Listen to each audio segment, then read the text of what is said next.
would I move from here? This meeting is being recorded by the host or a participant. You know, and it's like, I have a landlord that does absolutely everything for me. Brought my garbage can in today, brought my packages to me today. Why would I move? I I wouldn't. think I would just travel. Yeah, I think that's what I would do. you live in a condo, right? Well, it's an apartment kind of thing. Well, you know, No, I live in an apartment complex too, and they're usually pretty good to me too. So Yeah. I finally got my living room put back in order after they made me tear it apart to replace the carpeting. Oh, geez. there's David. David Anderson, Oh, and we got two Davids now. two Davids. Yeah. Got a Dave and a David. All right. Hello. How you doing? Oh, Hi, yourself. you're out on the beach. Mentally, yes. Nothing wrong with that. I have a friend down in Alabama, and she just called me to say that their power was out, was flipping in and out because of the storms that they're getting down there. Oh, yeah. It's really Said it's supposed to- bad. They said it's supposed to get up to 90-mile-an-hour winds. Wow. Missouri just got hammered, looks like. Well, I guess it's crossing through Mississippi and it's moving into Alabama now. And they're talking about tornado warnings and all that kind of such and stuff. Glad she's got a generator. So I'm glad I live in Michigan. Yeah.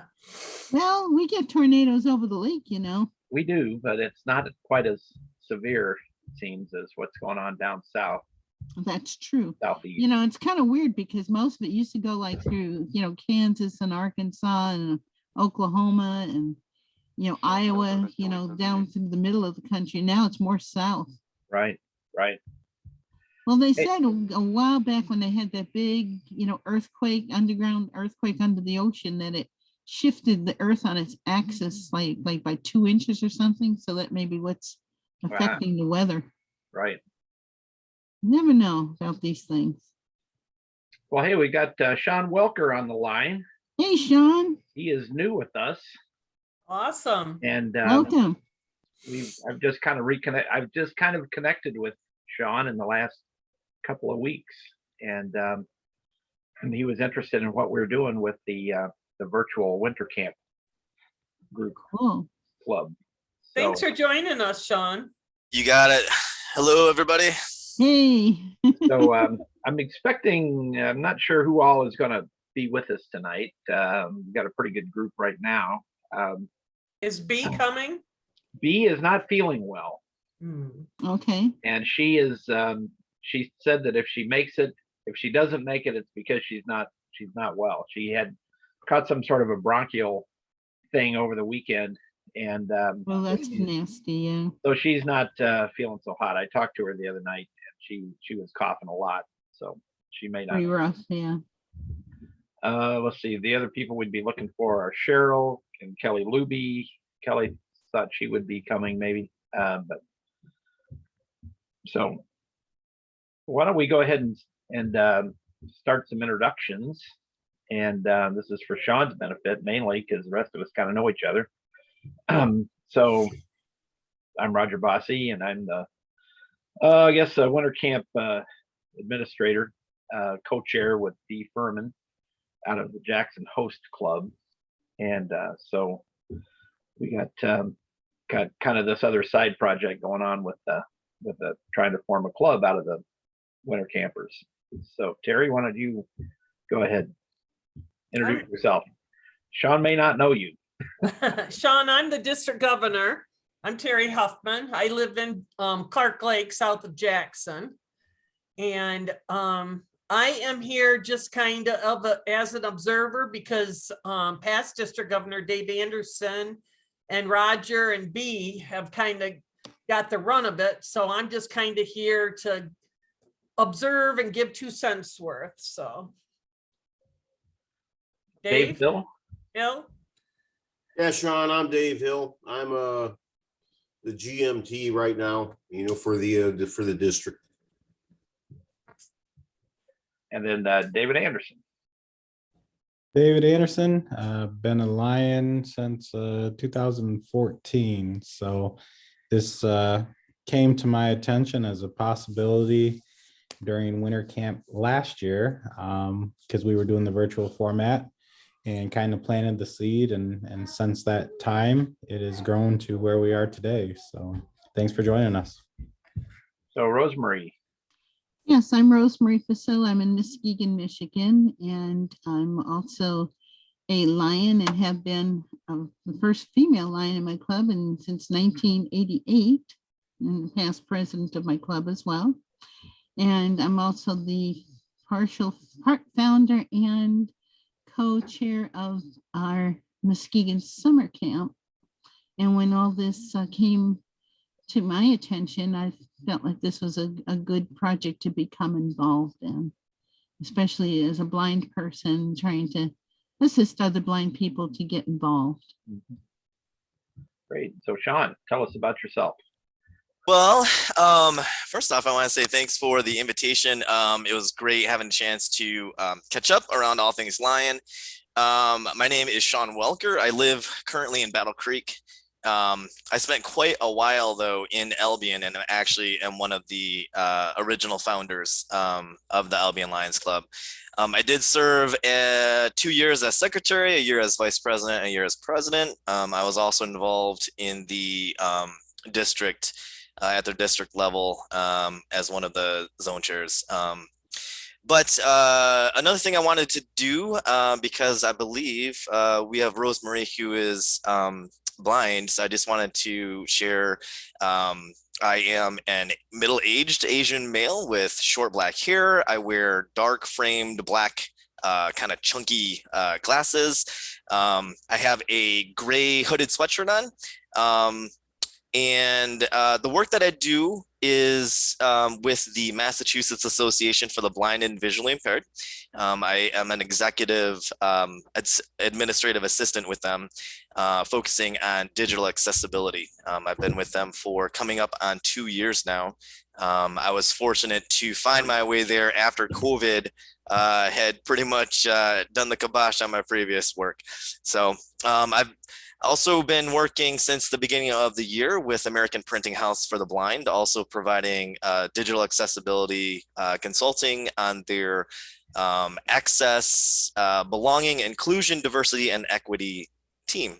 So I don't remember exactly when it was, but I did attend a winter camp many, many years ago as a volunteer. So hopefully now with it being literally in my backyard, hopefully I'll be able to get a chance to get back out there again. And Roger introduced me to this whole concept of the virtual club. I think it's fantastic. I think there's some logistics here that may be a little tricky to navigate, but it sounds like you guys are doing some good work so far. So for the remainder, I think I'll just kind of sit back, observe, and see if this is something that I can get involved with. Thanks so much, everyone. Great. Thanks for joining us, Sean. And we just had Marianne Robinson join us. She is president of the Cascades Lions Club in Jackson. And Marianne, this was Sean Welker, who was just kind of introducing himself. He is new, kind of back new to the area, and was a former Lion about 10 years ago, I think.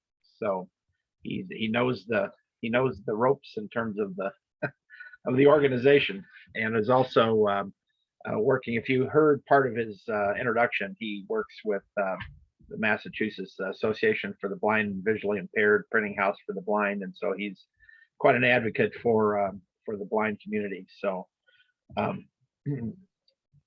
anyway, glad you could join us tonight. So I sent out a couple of, well, I didn't actually send out an agenda, but what I thought we could do, and I'll just tell you what I think we should do as far as going through this tonight.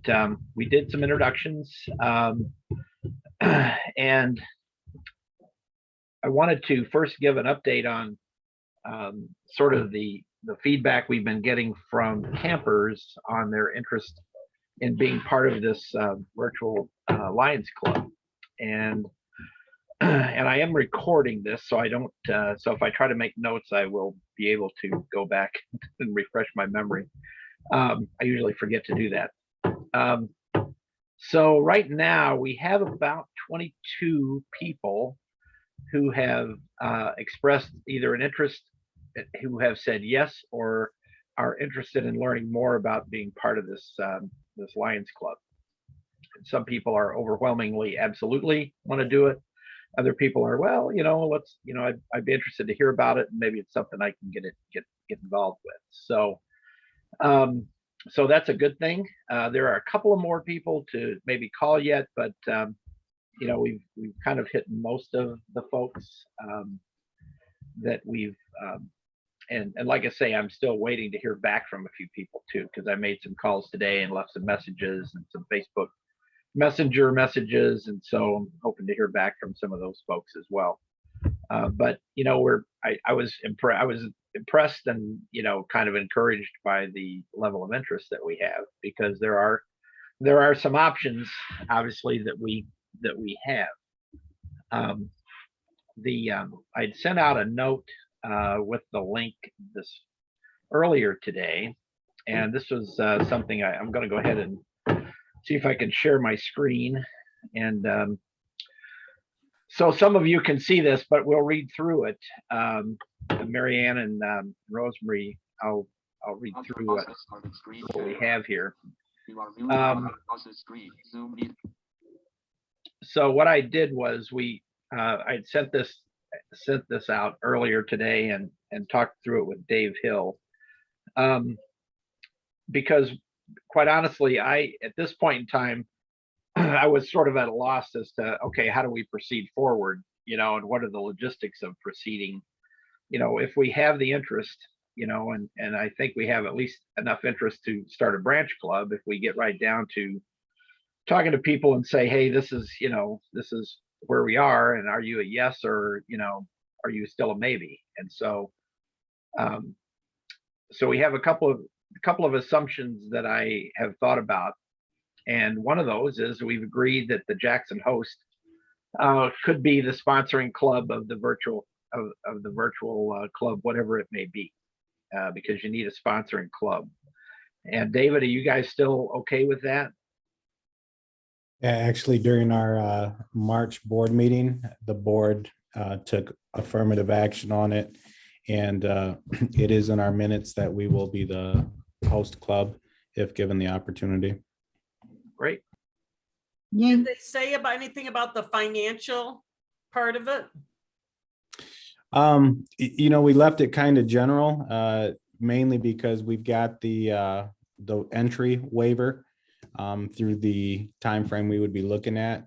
So as far as the financial obligation, it was minimal in our opinion. So that was not specifically there.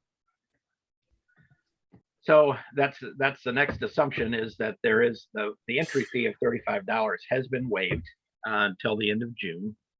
So if we are able to, coordinate this, like by May, and I don't know exactly how long the process takes, but that's why we're kind of going at it with some sense of urgency. We do plan to have a meeting on the 9th of April as part of our winter camp chat to and I've been telling people that I've talked to that we're going to be probably talking about this and possibly looking for a commitment. So as Dave and I were talking, if club members, they charter or join a club by May, that leaves only really the prorated LCI dues. So, because I guess maybe district dues don't apply if you join towards the end of the year. I don't know. I didn't know that for sure. But as far as LCI dues go, he thought it would be about $7 a person to join as far as dues go. Hey, Roger, that's going at the $43 rate approximately, you're talking about $3.50 per month. So for each month that we have left, if it was April, May, June, you're talking $10.50 or $11. If you're talking 2 months, May, June, you're talking $7. So you go about $3.50 per month, and and getting the charter, they've been pretty fast. If you do it online, I could put people in online to be able to get a charter. They've reacted 1 or 2 weeks in most cases. with, hopefully they're improving with COVID, being on the up and down. Maybe they're Right. back in the office. Right. So then finally, the fourth thing is that District Governor Terry has offered to contribute $10 per member to offset dues. Whether this is dues for entry or dues for, the coming year. Anyway, so to offset that. Can you guys hear me okay? Yes. I'm getting a note that I have no internet connection. Oh, you're fine. So You're fine. I guess I'm grandfathered. Pay your bill, Roger. That- Pay your bill. Pay my bill. Yeah, I don't know. It's AT&T. So what can I say? I'll pay like whatever is for this year. I will pay that so that will encourage them. But what we were looking for is, the financial stability for next year. Right, and that's definitely something that needs to be discussed. However, we would accomplish that. So let's just go through the couple of the scenarios that we can look at. And I did go through the chartered or the virtual club checklist earlier today, and it kind of matches up with what we're talking about here. But if we have 20 committed people, individuals, we could charter a club. And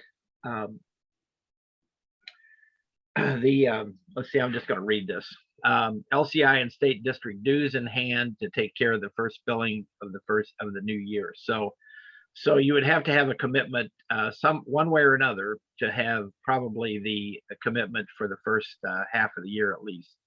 And so that would include the district dues, the state dues, as well as the LCI, which works out probably to be about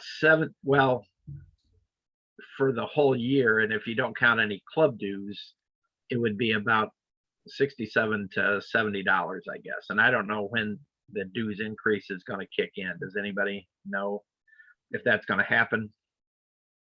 I've heard that it's going to be a $7 increase, but I haven't heard when. Okay. I know they have to vote on it at the convention, right? Yes. Seems like they thought it was going to happen probably. But anyway, so you're between $67 and $74 that Right. for the whole year. Okay, for the whole year. So if we split that into 2 payments, it's Right. about $35 every 6 months then. Right, And exactly. that's the good thing about this is that there is, you can make a payment schedule. Right. So people need to understand that, if they hear the number, it may bother them. I'm going to say that if you look across the board, there are some people that will have no problem. Other people that will probably, kind of choke a little bit. But, it's just something we have to look at and then work through how do we help those folks that can't afford it. So anyway, that would be the dues. I think when you charter a club, do you have to put in the officers as you make the charter, or just the names? Yes, you have But you have to to. enter the officers first, and then you enter the members. Okay, so then you would need to then have people step up to take those roles, and probably the primary ones would be the president, vice president, secretary, and treasurer, right? Right. Yeah, that's what you have to have in. Right. And if So then, B was here, I think B has expressed an interest in being the president, hasn't she, David? Do you know? And She's kind of torn as to what she's gonna do. She is leaning heavily towards being involved. She's mentioned officer, but she is the immediate past in host right now. Mhm. And she signed up to be the assistant secretary. So I don't know where she stands. I think a lot depends on where the club goes. So if we could come back and say, we have a club, we need officers, I think that may sway her and she may leave host as an associate member and become an associate member and join the new club. But I think it's just going to see, you know, what the interest level is from the other people and where we go. And that'll kind of be her deciding factors, I Okay. think. Mhm. Right. Sounds good. So, so the second scenario is the branch club. And so this is one that Dave and I talked about, has happened in a couple of instances, I guess, within the district, Jackson Diabetes being the one that he gave me the example of. So this would be a branch club within Host. You can start with as few as 5 members, and we would probably have at least that many. So they would be sponsored. The new member. Now I'm assuming that if you have a branch club, those members would be sponsored by somebody in the Host club. Is that the situation? And Roger, they can be sponsored by anybody in any club. It's just that the Host club would have to list them as a sponsor. So if you had somebody who was willing to pay or something like that, as long as they're a Lion, they can be listed as a sponsor and they don't have to be a member of the Host club. I see. Even though the branch is part of the Host club, but the Host has to put them in as that. Hang on just a minute. Bee's calling me. Hello? Oh, geez. I'm sharing my screen, so I may be, hang on just a minute. Just a second. Let me see if I can see the my control panel here. Okay, so I'm gonna.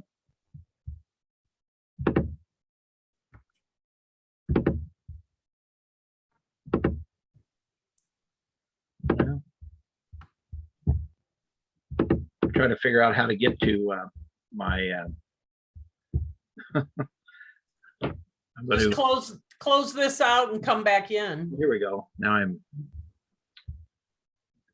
Yeah, I found my thing. So. But I don't see her in the waiting room yet. Still.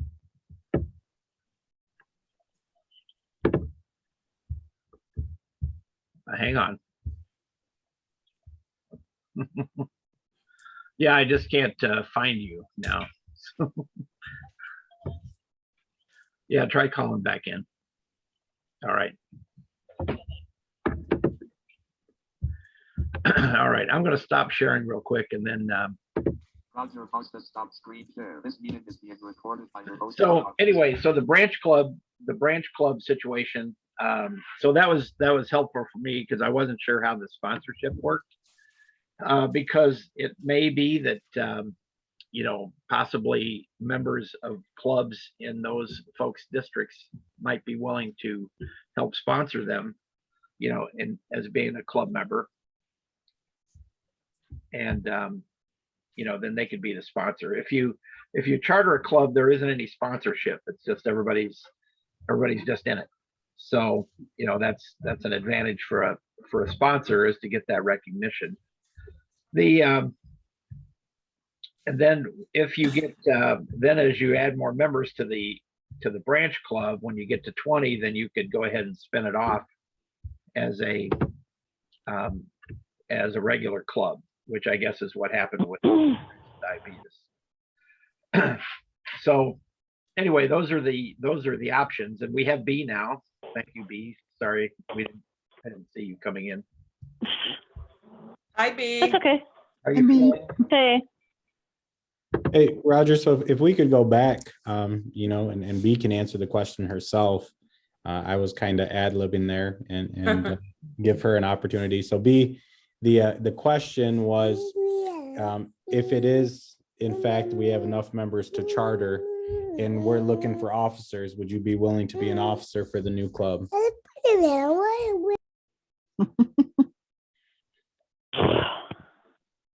Love those babies. I guess. Sounds like a new member. Yeah, she's a little ways off. She's 2 right now, but working on it. Oh. So Aw. I mean, this isn't a commitment, B. I just didn't know if you had made a decision yet. And, you know, if the first component of this is to get people to step up and say, hey, yeah, I will do this. Yeah, but don't I have to complete IPP duties first? Screen two. B, so, I mean, Zoom meeting. if you were to step out of host to charter a new club that host is sponsoring, I don't think they're gonna try and tar and feather you and run you out of growing lionism and trying to strengthen the community and the service impact we do.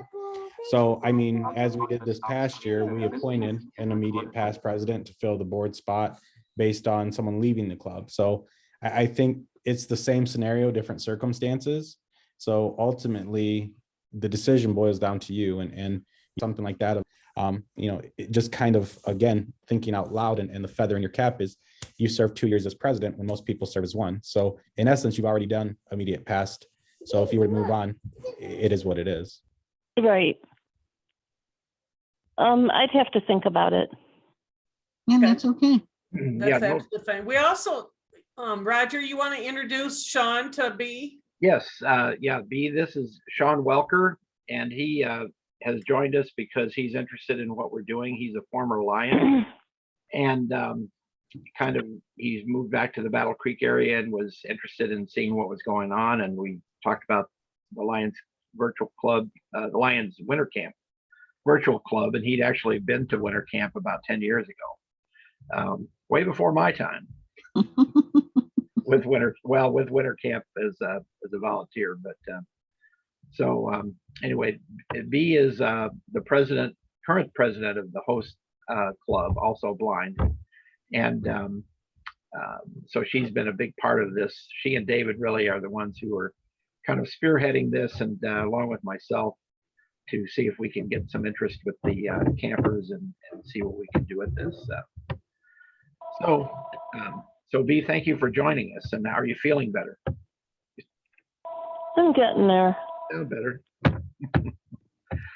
So we talked about B. We talked about the couple of different scenarios. One being, chartering a club with 20, or forming a branch club, and and how that would work. And what I'm wondering with the branch club also, because the branch club sort of exists, like sort of as a satellite to a host club.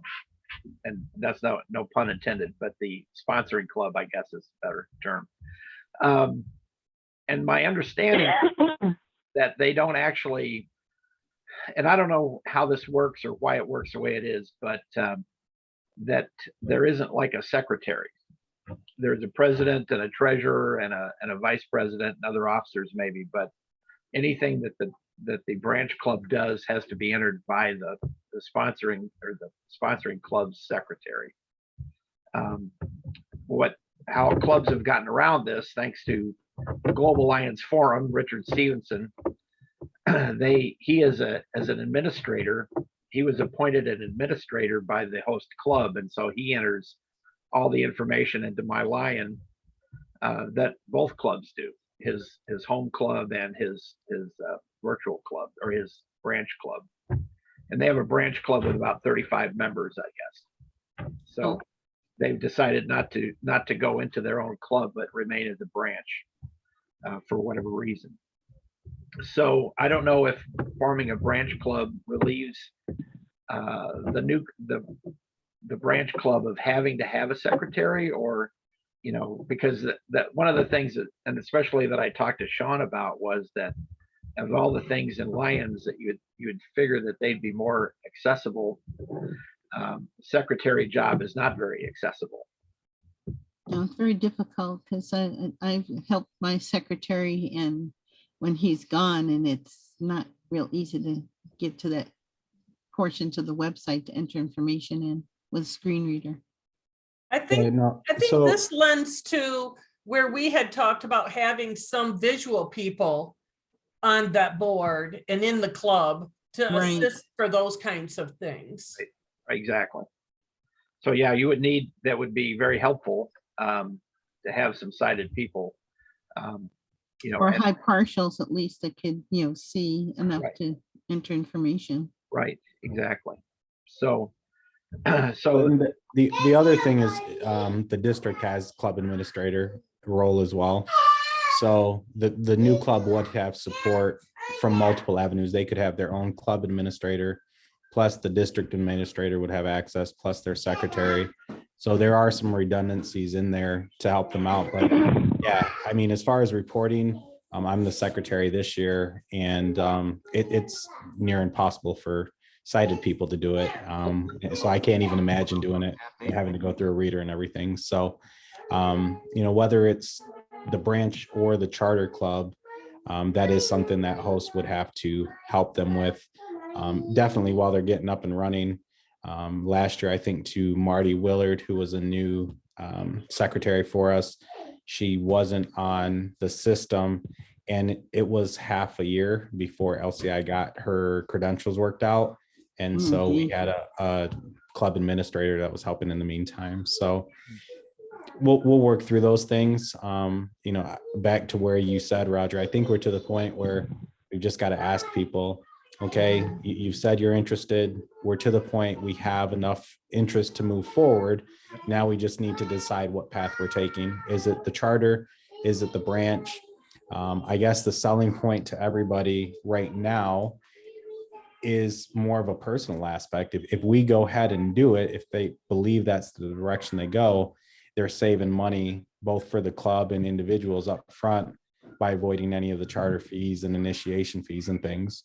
Right. So they're not necessarily on the clock, but they are. We need to get it wrapped up here by the end of June. And I think once we get that firm commitment, we're ready to run. Like I said, host is ready to sponsor.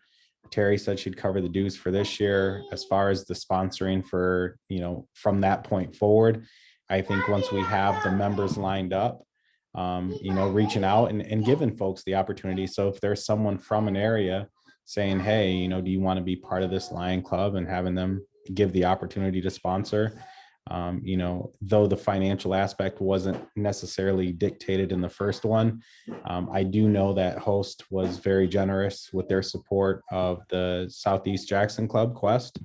And so I would imagine with us being the host club, if there was any opportunities or needs to get this thing going, they're on board. So I think that's just the next spot. We've got to have a date where we have a firm commitment of folks, and then we start working and saying, okay, we're going to submit everything for the charter, get all that information to Dave, and then have them start working on their virtual, whether they want to do a virtual charter party. And Michigan Center did that. And, that was kind of a sign of the times, because that was June 2020 when the world wasn't really meeting. Or it could have been, like Quest was right before the shutdown. So I don't know what the winter campers' feelings would be. I don't know if there's a central location. And if we got things moving quickly, we could try and coordinate it perhaps with the district or with the state convention or something like that, so that people could, ferry them there and just kind of tie the celebration in. Or, there's lots of different ways to do it. Whether we just say, hey, we're going to order pizza, everybody jump on Zoom, or whatever the case may be, but that's for the new folks to decide. Right. The only question this is Rosemary, the only question that I have, and it was brought up, at our sessions, was about the associate members and them paying some kind of dues to the club, that's forming. And I'm not sure who decides that or how that's decided. Yeah, so the club would actually decide their club dues. And I think where the voice came in on potentially associates helping out was knowing that Lions do not assist other Lions. And so if there's people that are interested in joining the club and they're currently receiving assistance from Lions, they're actually going to cut off their benefits potentially. And so as they were looking to figure out how they could kind of supplement dues and things like that, that's where that discussion came in. Typically, associate members do not pay dues. And that's kind of, the benefit of belonging to multiple clubs is you're only paying one set of dues. And that's really the only way you can avoid dues and be a Lion. So again, I think that goes to once we identify who the actual candidates are, and then say, okay, we have to have a heart-to-heart conversation with them. Can you afford the dues? And I think it's been expressed more than once. If they're interested and they want it, they'll figure it out. And, you know, Right. you look at the blind people that are currently serving in the regular Lions clubs, and, you know, they have figured out how to do the dues. Now, I'm not saying that's across the board, because there are certainly some folks who need help, but that's the same for sighted people. And that's really where the club steps in and figures out what's best in that situation. But once we get a better picture, then we can start discussing dues, because, you know, any of the club projects that they want to do that require money, that funding would have to come from the admin account. Any dues that come from the public have to go back to the public. So Right. it's kind of, you know, where do they go from here? I know that Host has already said, as far as the Zoom account, we've got a Zoom account and we'll share that with them. So that's a cost they don't have to incur. You know, with them being remote, they're not going to have the overhead of, you know, lunches and all of these other expenses that clubs try to offset with their dues. So it's really, you know, they're going to be in a good spot. I would imagine, as far as like if they got a bell or a banner, you're going to have other clubs that contribute. So it's really just, we've got to figure out who the folks are, and then we can say, okay, we're heading down the path of a branch, we're heading down the path of a club, and then start filling in, you know, backing into what we need to do. Okay, thank you. Thank you, Dave. Great. Thank you, David. That's good. Good way to lay that out.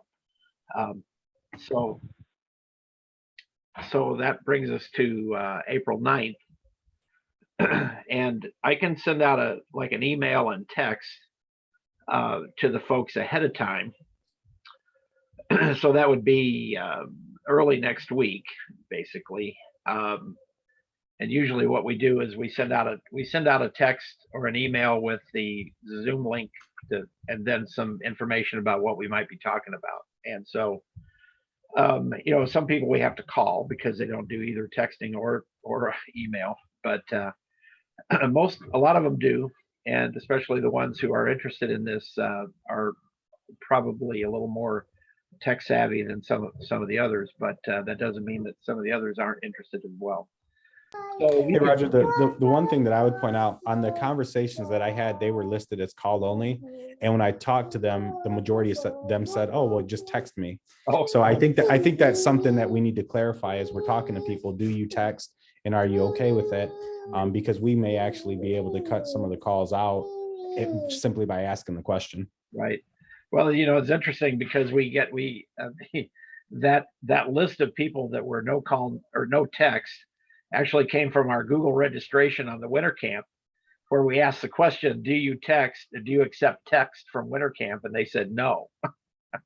Well, maybe not from winter camp, but from Lions, they do. Yeah, maybe so.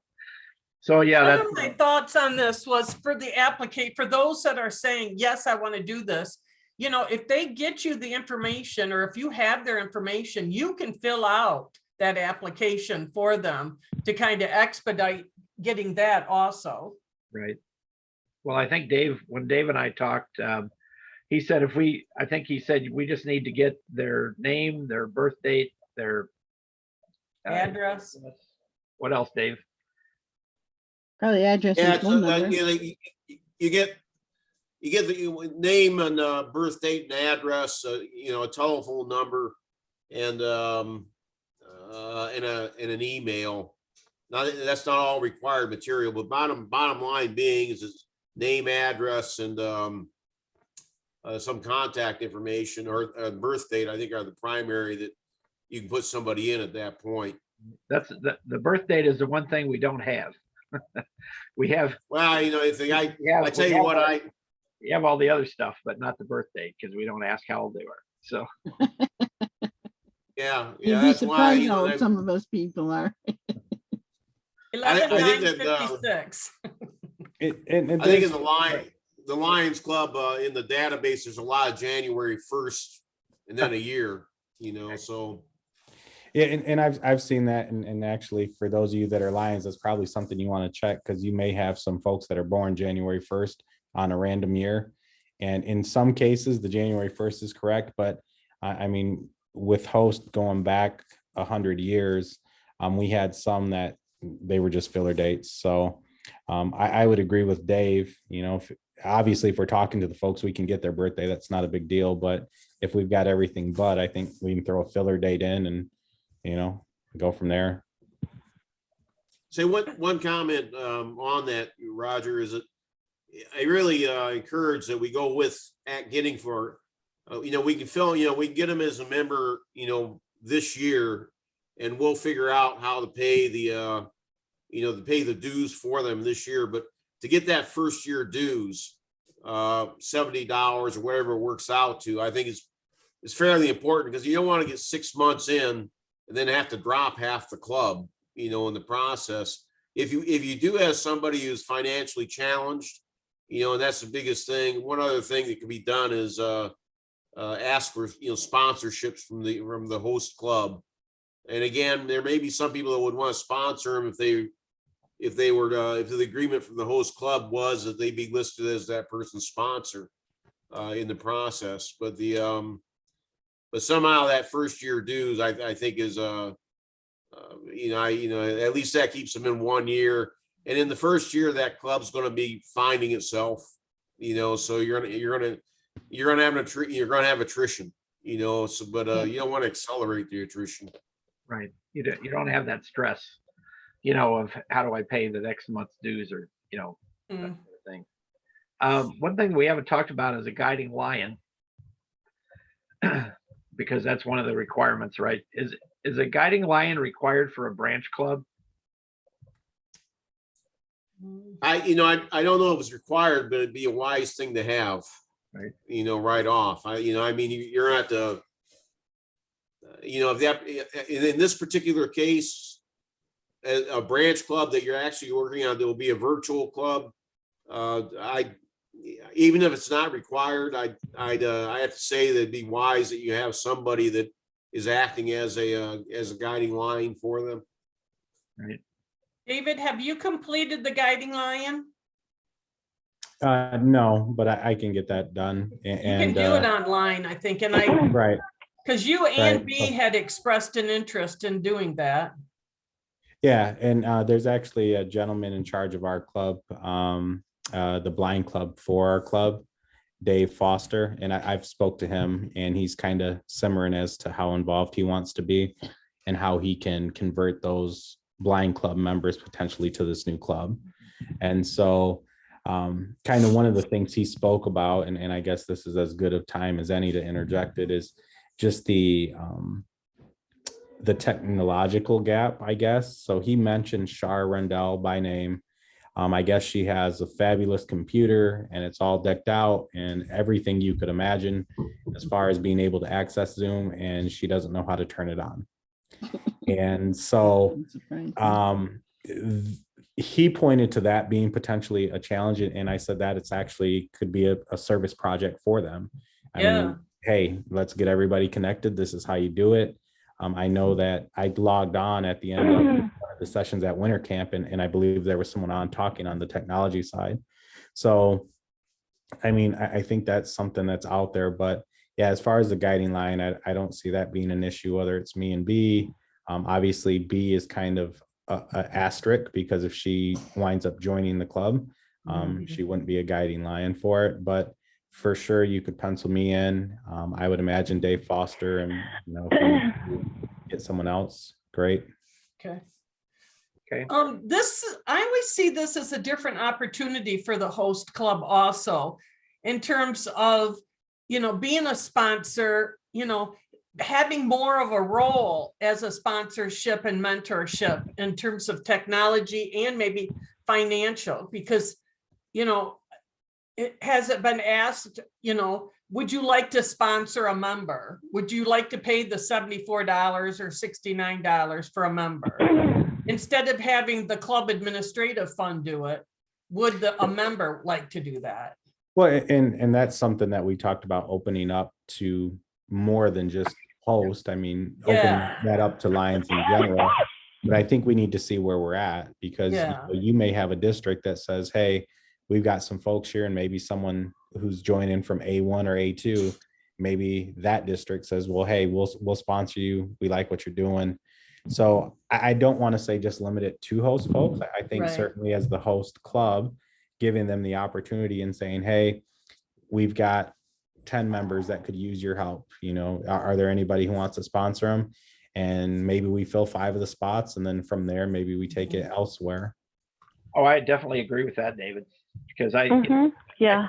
I think our club would probably sponsor some people, individuals, would do that. 'Cause Yeah, and so I think we're right back to where we were as far as we just have to identify the pool.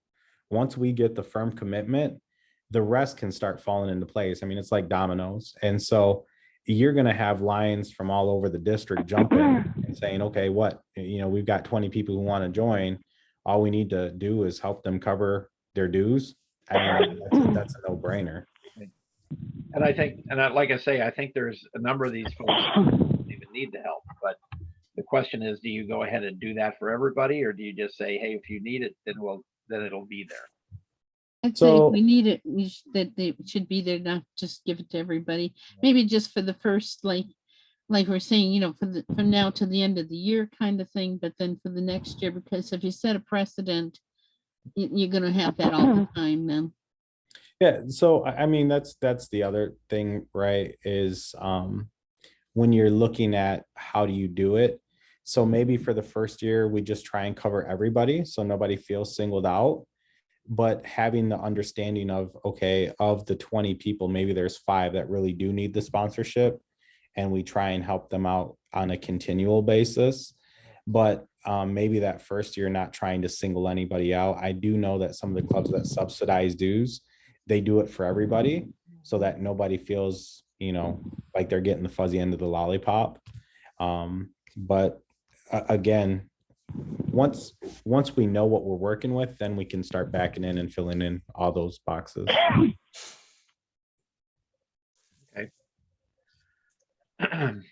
Well, good.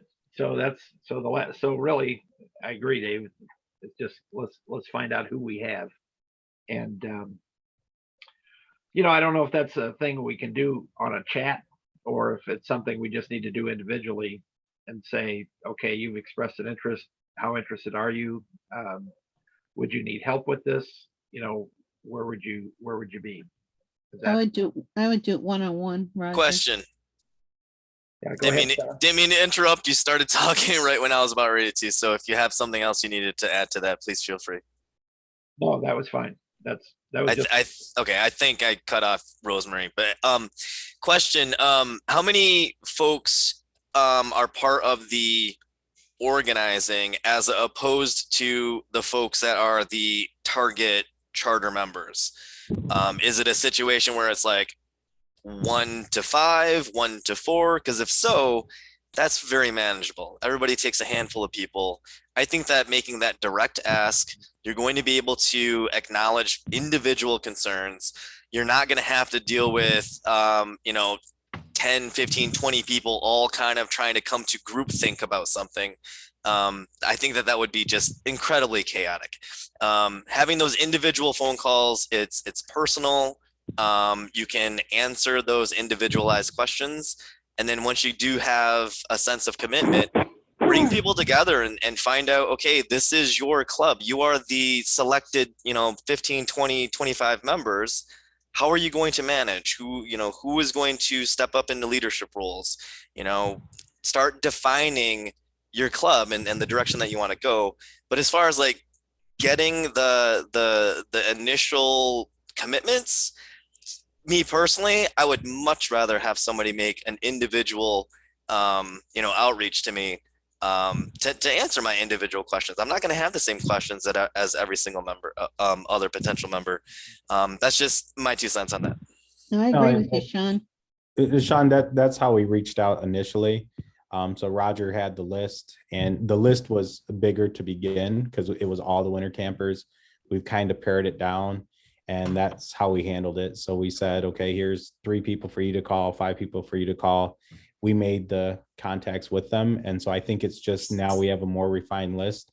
Even if they were on our list originally, that same person circling back, and then any additional folks. But I would agree, because then you're going to get really to the crux of it. And if there are anything that's kind of preventing them from, that commitment, I think they're going to be more apt to say that individually than on a group call. Here's my other question is that obviously you've got this identified group of about 20, which is kind of the target number. As we all know, though, people tend to back out for whatever reasons.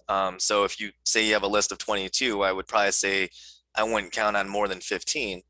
That being said, what's being done to promote this outside of that original group of 22? One of the things that Roger and I talked about was what's the scope of this club supposed to be? I understand that, winter camp is an 11B1 project, but we bring in, folks from all over the state. And if the charter organization is required to have no more than 25% of its membership outside of that particular neighboring districts, I think we may run into some problems, and we may run into situations where we're unintentionally excluding folks.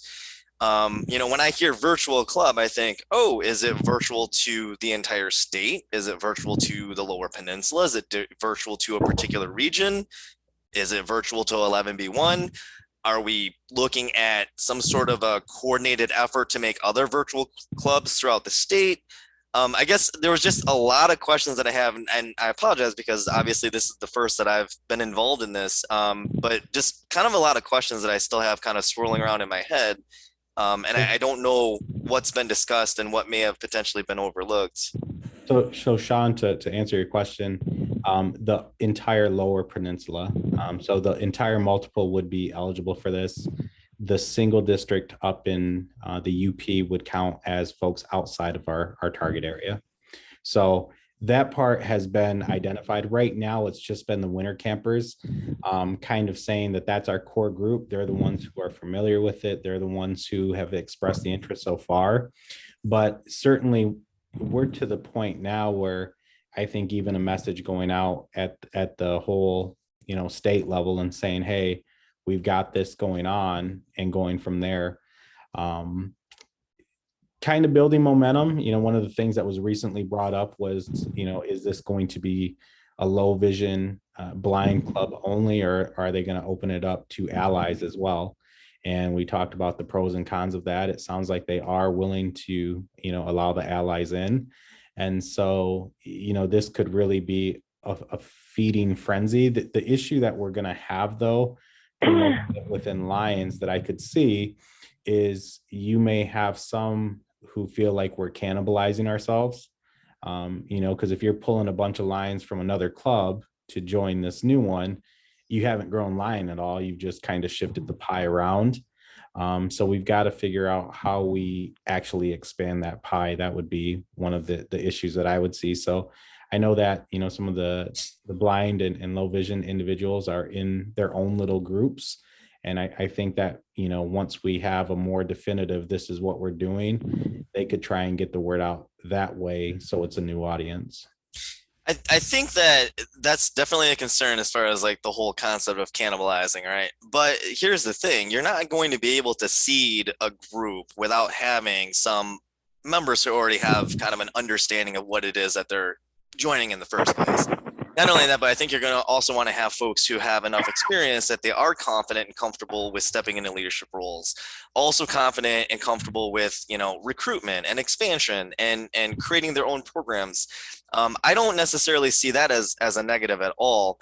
I guess where I'm coming from is if we're limiting kind of currently and to the winter campers, once the word gets out, more than likely we're going to have more folks who are interested coming in from areas that we're not even really all that familiar with, right?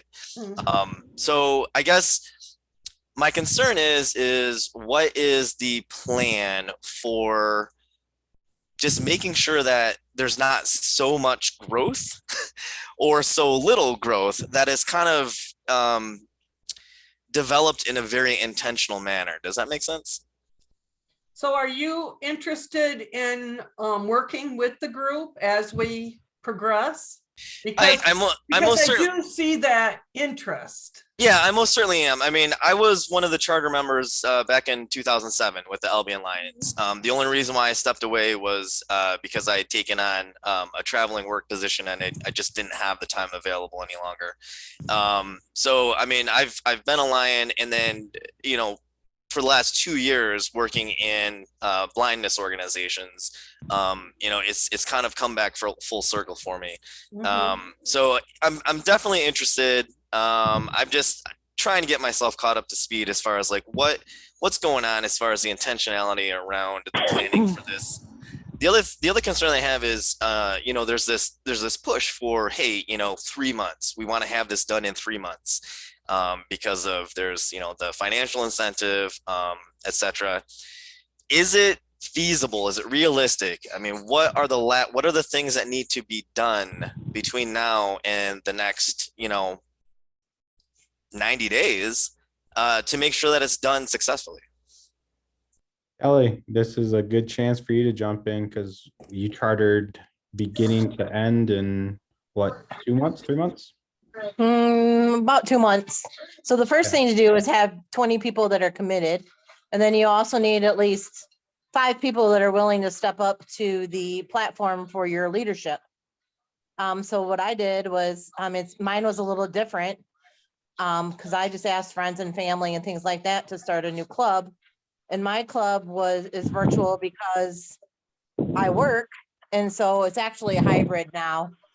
Because during the pandemic, we weren't meeting. So the thing is, just like what you all have said, is that we need to reach out to these individuals, get them committed and say, you know, hey, we're willing to pay your dues for X amount of time and just get it going. It doesn't take that long to do. Yeah. Nice. So logistically, Sean, we saw not last year, in 2020 into the 2021 year, we did 3 clubs and all of them were about that same time. So David mentioned earlier, maybe 2 weeks to a month as far as the turnaround once we get the folks entered. So, I mean, realistically, if we have that list buttoned up by the end of April, there's absolutely nothing stopping by the end of June. And the charter event itself could carry on over into the next year. The key is just getting the folks into the computer and saying, this is a club, here we are. And we could certainly expand and grow beyond that scope of the original scope, but we just have to get those initial folks and the club in prior to that point. Sean, yeah, this is Dave Hill. I think that the original thing being what they said is they have to contact the individuals on a one-on-one basis and be able to determine their sincerity in joining the club. I think that's the initial step. If you're saying what's step 1, step 2, we've already talked about step 2, which is how do we pay their dues, you know, and things like that. That's the financial aspect of it. If they get to 20, then we can do the entry into the system as a new charter. If it's less than 20, then it could be entered as a branch club. And then the big thing I'd say, step number 4, Sean, is they have to figure out what their purpose is. You know, what's the need that they're going to be fulfilling, you know, in that. So, I mean, you go on the progression, but the first thing being is already been discussed is, you know, who's sincere, you know, in being able to start the club. Number 2, how do you pay their dues? Putting it in from my aspect, you know, it's just a matter of sitting in front of the computer and be able to do the data entry, you know, on that, and we can get it done. But big part being is that once we find the people, is them determining what, you know, what are they going to do? What's their purpose? What's the need that they're going to fulfill? And that's where you could come in as a significant attribute since you're working with blindness as part of your profession.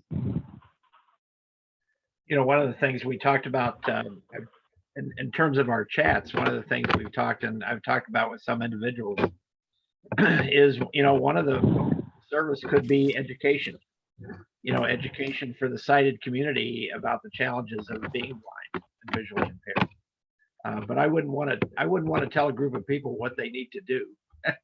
You know, I think they need to decide for themselves, you know, what their focus should be.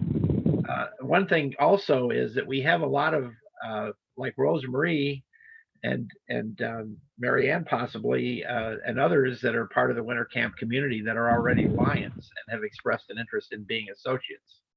So that brings in some experience, you know, in of the Lions Club to help this new group kind of get going, get their feet on the ground, and kind of, you know, and it's always your club your way, and you don't want to just do things the way it's always been done. But this is certainly not the way most people have done it, you know, on a virtual sense. So, you know, it's all kind of new anyway. But I think the fact that we have some people that are interested to be associates is good, because it will help, you know, inject some experience into the group that maybe not have a lot of experience with being Lions. They've certainly benefited, you know, from, you know, I come into winter camp, and, you know, and a lot of them have, you know, they do some work with their local Lions clubs, participate in some of their projects and that sort of thing. And so they kind of have an idea of what Lions is all about, but, you know, they just haven't experienced it personally for themselves. So Roger, were you thinking about making these asks prior to the meeting on the 9th, or after, or in conjunction with? well, I would say, I'm not sure if all these asks can happen prior to the 9th. Maybe, you know, it's not a huge list now, you know, it's like 22 people. So how many of us are there? But at the, you know, at the last meeting you had, the winter camp, didn't you have about 60 some people? So That was for the big winter camp. That was for the, you know, for the full day. oh, That was about 60. For the chats, we probably, I would say we can have about 30 probably, you know, 20 to So- 30. So we are gonna need a separate meeting. So like to have the asks and then to have a separate meeting. Because I do know when I was calling folks, actually one of the people said, well, is this what the meeting is gonna be about on the 19th? And I said, I believe so. And they said, well, if it is, I'm not going to attend because I'm already lying. So you're gonna have to clarify that. So I don't think that the 9th is our actual target date for this. I think we just have to pick a date and say, this is the date specifically for the commitment. That gives us a deadline to have all these people contacted and go at it that way. There Or- may need to be some further explanation as far as the different types of membership, particularly if you do have folks who are already active members of a club. Like, how will that affect me? I want to remain in my club. However, I'm still interested in this virtual club.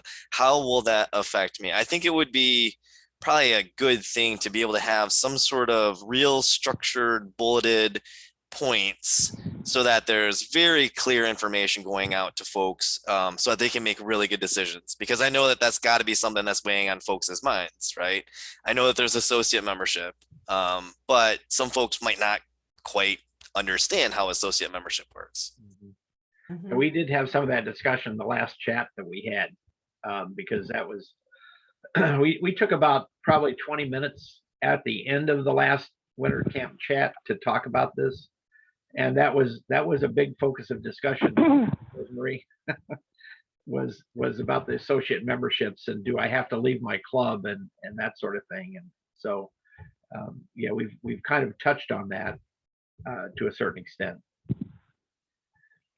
I'm actually even thinking about for when folks are kind of divvied up for making these personal asks, Right. making sure that everybody who's sharing the potential scenarios is able to communicate it, you know, exactly the same as anybody else making those calls. Because if there's any confusion whatsoever, people start talking to each other and they get each other more confused. So that's just one thing that I could anticipate potentially creating some havoc. Right. So having a script, Yes.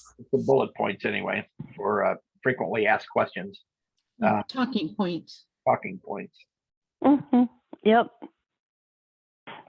Okay. So does anybody else have any concerns or things that so I guess where we are is we would say, okay, maybe we say the 23rd of April, we're going to have a meeting with those people that are really interested in joining.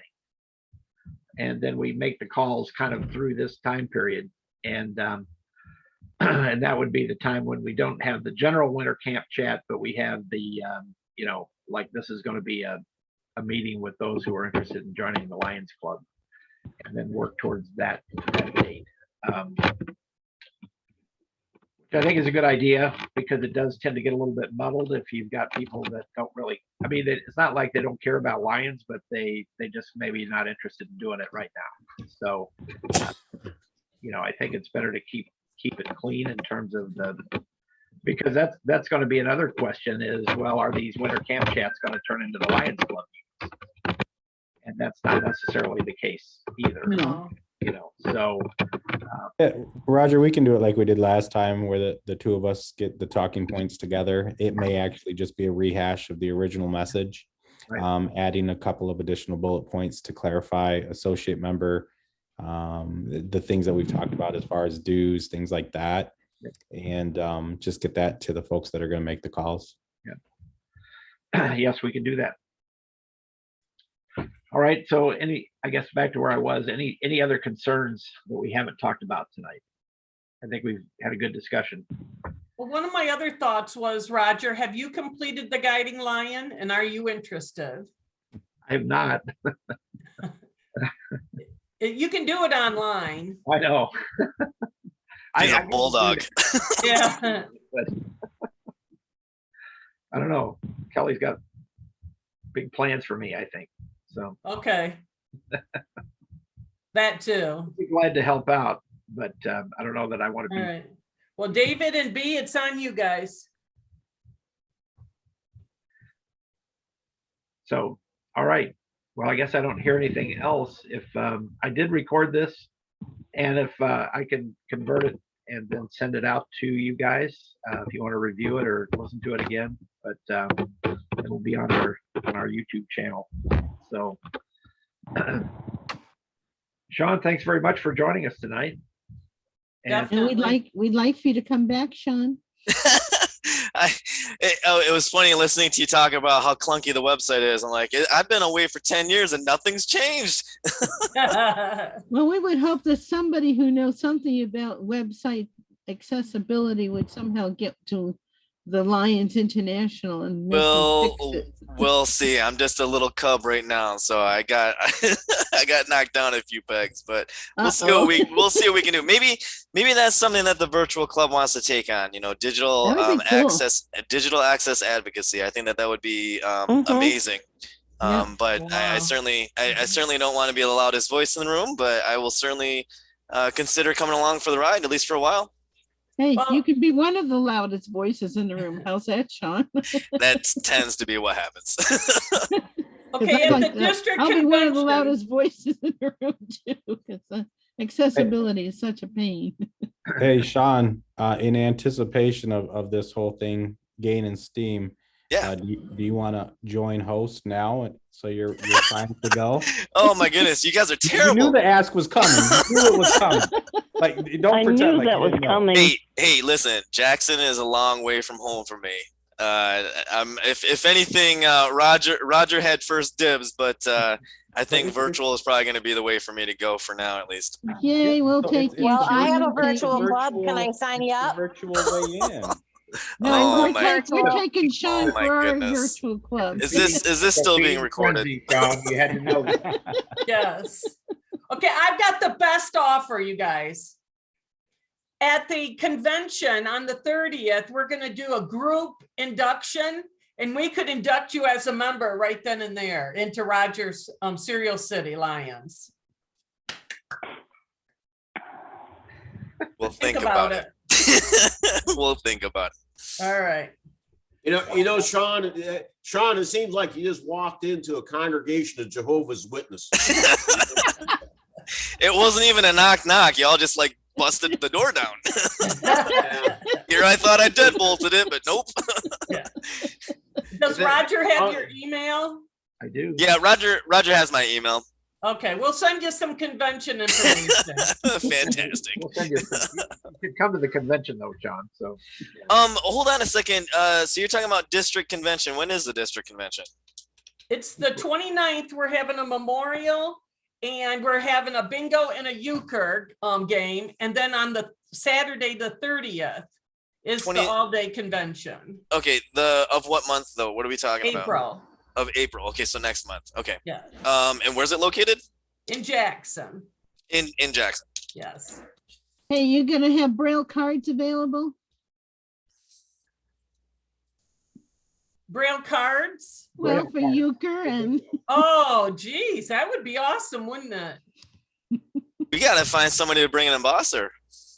Yeah. We can braille them on site. It'll be fantastic. yeah, actually, you can just buy them off Amazon. Yeah, you can do that too. Or Maxi Aids. I was gonna say, or like two blind Amazon guys or has whatever. better- Go. Amazon has better ones than Maxi Aids. I don't like Maxi Aids playing cards. And the ones from Yeah, I'm Amazon are finding that out. plastic, so and they're much better. The Braille is much better. I'm gonna do some homework on better sites to purchase your braille items from then, because I would rather see one of our accessibility groups get those dollars than Amazon. But just my personal beef there. Well, unfortunately, it depends on who's going to make the cards the best, because the ones I've had from Maxi Aids I don't like, because first of all, they're just cardboard and the Braille gets smushed and Yeah, makes not sense. in the corners.